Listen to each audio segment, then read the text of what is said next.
네, 안녕하세요. 안녕하십니까? 잘 지내셨습니까? 네. 네, 얼굴이 마치 어디선가 본 듯한 캐릭터와 같은 그런 말씀 잘 안 들으셨나요? 네. 이번 달에 새로운 소식을 좀 전해주셨어요. 네. 저희가 지난달에 금청문회에서 자체적으로 메타버스에 대한 조사도 좀 하고 세미나를 잠깐 가졌었는데 그 소식을 우리 청취자들께 나눴으면 하는 마음으로 준비했다고 하셨는데 메타버스 이야기를 잠깐 나눠보도록 할게요. 요즘 코로나 시기에 부쩍 여러 가지 메타버스를 활용하는 이야기들이 많이 나오고 있는데 오늘 어떤 소식 준비해 주셨나요? 제가 오늘 전해드릴 소식은 메타버스인데요. 메타버스는 요즘에 어딜 가나 다 이야기가 빠지지가 않고 있습니다. 먼저 어떤 뜻인지 알아야 하실 것 같은데요. 메타버스에 대한 뜻을 먼저 간단하게 말씀을 드리면 메타버스는 영어 단어 메타와 우주를 뜻하는 유니버스의 합성어로 현실 세계와 같은 사회, 경제, 문화 활동이 이루어지는 3차원의 가상 세계를 말합니다. 그리고 전 세계에서 코로나19 사태로 비대면 온라인 활동이 확산되면서 더욱더 메타버스가 주목되고 있습니다. 우리가 알고 있는 메타버스의 종류가 좀 있을 것 같고 그 설명을 드리면 좀 더 이해가 편할 것 같은데 어떤 것들이 있을까요? 메타버스에는 총 4가지의 유형이 있는데요. 증강현실 세계와 라이프로깅, 거울 세계, 가상 세계가 있습니다. 증강현실 세계는 현실 세계에 판타지가 입혀진 세계라고 생각하시면 될 것 같은데요. 쉽게 바코드를 스캔하면 캐릭터가 나오는 걸 떠올리시면 됩니다. 그래서 포켓몬고나 스마트폰 사진 어플, 스노우 여러분들이 많이 사용하고 계시죠? 그런 것들을 예로 들 수 있고요. 또 라이프로깅은 디지털 공간에서 자신의 일상을 타인과 공유하는 건데요. 인스타그램이나 페이스북, 저희 기관에도 페이스북이 있죠. 그래서 이런 일상 기록들을 말합니다. 그리고 거울 세계는 현실 세계를 디지털 공간에 복제한 세계로 구글 맵이나 지도, 그리고 내비게이션 같은 것을 말하고요. 가상 세계는 다른 세계에서 타인들과 사회 활동을 하는 세계를 말합니다. 로블록스, 포트나이트, 네이버 제페토, SK 이프랜드 등을 예로 들 수 있겠습니다. 제가 최근에 경험했던 메타버스에 대한 개념보다 사실은 메타버스라는 개념이 훨씬 더 가상세계에 대한 포괄적인 의미를 담고 있는 것 같은데 사실 이렇게 들어서 잘 모르겠어요. 하나하나 4가지 영역이 굉장히 어려운 점이 있는데 예전에 제가 재밌게 본 영화 중에 레디 플레이어 원이라고 스티븐 스필버그 감독이 만든 거 곡을 딱 쓰고 게임 세계로 빠져들고 오토바이 타고 날아다니고 그런 영화를 본 적이 있는데 어떤 그런 영화에서 이야기했던 것들도 메타버스 세계의 하나라고 보면 될까요? 네, 가장 대표적으로 말할 수 있는 영화가 특히 레디 플레이어 원이었는데요. 우리나라에서도 엄청난 인기를 끌었던 또 유명한 영화들이 있습니다. 저희 세대의 사람들은 매트릭스.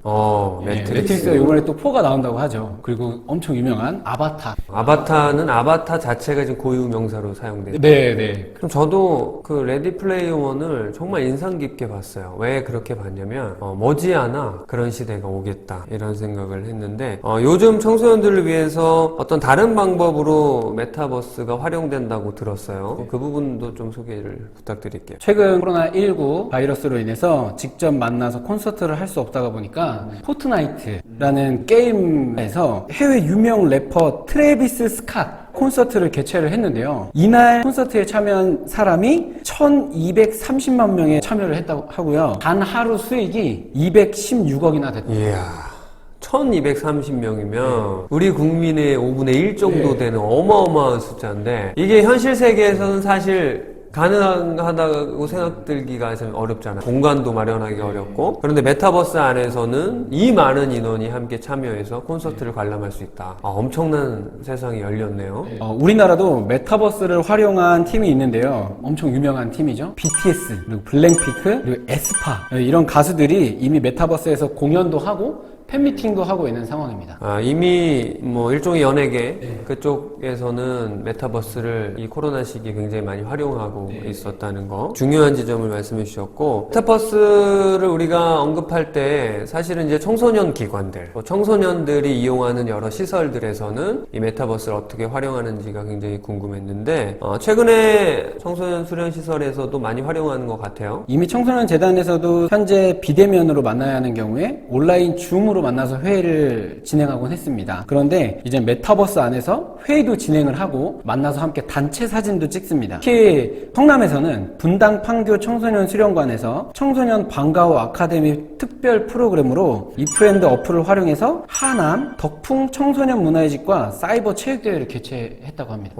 저도 그 메타버스 회의하는 거 한번 참여를 해봤는데 예전 과거에 RPG 게임 1세대 정도의 그래픽? 그래서 이렇게 쫓아다니면서 이거 왔다 갔다 하면서 그 정도인데 체육대회라고 하면은 그 안에서 뭐 운동이 아니라 게임을 하는 수준이라고 보면 되겠나요? 거의 게임 위주로 간다고 생각하시면 됩니다. 그러면 메타버스 체육대회에서는 게임 잘하는 친구들이 오히려 금메달 따고 그런 일이 벌어지겠네요. 운동에 관심 없는 사람들은 메타버스 체육대회 노려보시면 좋겠네요. 한 가지 저희가 약간의 고민거리가 좀 생기는 것 같아요. 과연 그렇다면 메타버스 세계가 청소년들에게는 어떤 유익이 있을 것이며 또 어떤 부작용들이 있을 것인지를 한번 예측해보는 것도 중요한 것 같은데 어떻게 도움이 될 것인지를 혹시 한번 이야기 좀. 청소년 프로그램으로 메타버스 속 건물을 건축하는 그런 플랫폼 코딩을 배우는 것도 가능하고요. 그리고 메타버스를 활용한 직업들이 많이 생겨날 거기 때문에 컴퓨터와 관련해서 아바타 패션 디자이너 이런 거라든지 아바타 메이크업 아티스트 그리고 사이버 보안 요원 등 관련 직종이 많이 생겨날 것으로 보고 있습니다. 그리고 저희 문화의집에서는 청소년들을 위해서 청소년 운영위원회나 각 프로그램 회의 시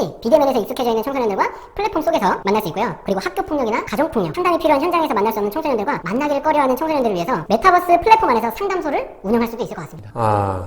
이런 건 되게 좋겠네요. 이렇게 드러내고 싶지 않은 청소년들, 그리고 조용히 비대면으로 상담받고 싶어 하는 청소년들에게는 굉장히 유익한 플랫폼이 될 수 있을 것 같고, 한 가지 설명 중에 흥미로웠던 건, 메타버스 세계를 또 다른 나의 삶의 세계로 인식하는 것 같아요. 그런 경향이 있는 것 같아요. 그 안에서 아바타가 곧 나의 부캐가 되어서 활동을 하면 그 활동 반경, 영역, 활동의 어떤 모양새에 따라 직업이 창출될 수 있다라고 예측들을 많이 하시나 보죠. 아바타가 메이크업 필요한지는 모르겠지만 여기서 말하는 메이크업 아티스트는 우리가 흔히 말하는 실제로 하는 어떤 메이크업 아티스트가 아니라 코딩 프로그래머가 되지 않을까. 네, 컴퓨터로 다 그래픽을 만들어내는 거죠. 그러면은 미래 세대에서 코딩이라는 것은 어떻게 보면 우리 삶에서 떼놓을 수 없는 기술이 됐고 많은 청소년들에게 기본적으로 습득돼야 될 어떤 최소한의 기술 영역이 아닐까 하는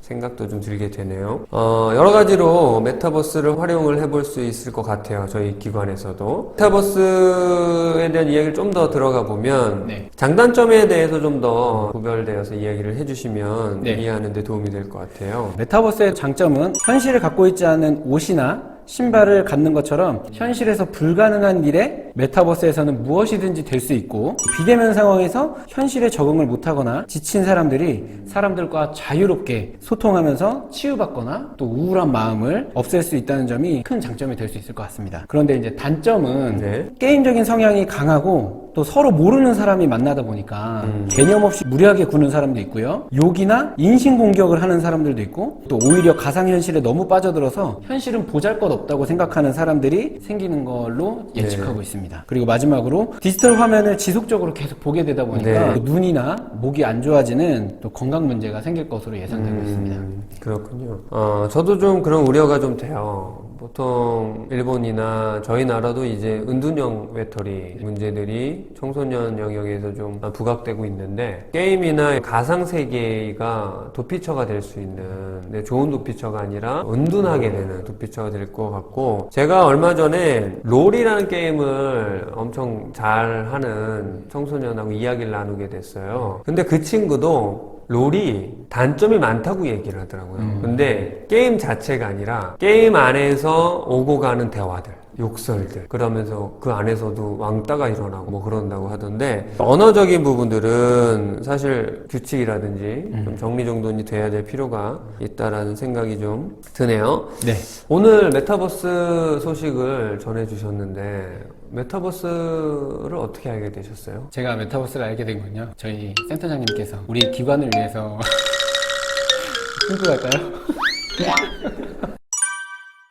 네, 오늘 메타버스에 대한 일종의 개념과 또한 장단점 등을 좀 잘 조사해 주셔서 너무나 감사드린데, 앞으로 우리 금청문에서는 메타버스를 어떻게 활용해 볼 수 있을까요? 저희도 상담소나 청소년들을 쉽게 만날 수 없을 때 이렇게 비대면으로 줌으로만 만나는 것이 아니라 저희도 사이버 공간에서 체육대회처럼 네. 컴퓨터를 좀 만질 수 있는 친구들이 함께 네네. 하면 좋을 것 같고요. 그리고 메타버스라는 것이 꼭 PC로만 이루어진 것이 아니라 요즘에 다 핸드폰으로 거의 하고 있기 때문에 스마트폰 안에서 만날 수 있는 친구들 함께 우리 금총문에서 만나면 좋을 것 같다는 생각도 들고 기관 자체에서 만날 수 없는 실시간으로 만날 수 없는 선생님들과도 함께 만나서 회의도 할 수 있으면 좋을 것 같다는 생각을 하게 됐습니다. 네. 저희 금청문에서도 메타버스를 활용해서 여러 가지 모양을 여러분들에게 알려드릴 날들이 올 것 같고요. 저는 이제 얘기를 들으면서 갑자기 그게 생각났어요. 제1회 금청문 메타버스 체육대회 기획하고 계시죠?